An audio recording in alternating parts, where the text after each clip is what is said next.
கடலூர் மாவட்டத்தில் முறையாக வெள்ள நிவாரணம் வழங்க கோரி சாலை மறியலில் ஈடுபட்ட பொதுமக்கள் மீது காவல்துறையினர் தடையீடு நடத்திய சம்பவம் பெரும் பரபரப்பு ஏற்படுத்தியுள்ளது. அண்மையில் பெய்த கனமழையால் கடலூர் மாவட்டத்தில் பல கிராமங்கள் கடுமையாக பாதிக்கப்பட்டன.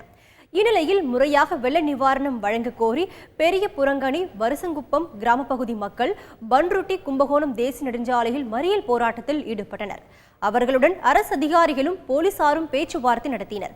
எனினும் போராட்டம் கைவிடப்படாததால் பொதுமக்கள் மீது தடியடி நடத்திய போலீசார் அவர்களை அங்கிருந்து கலைத்தனர்.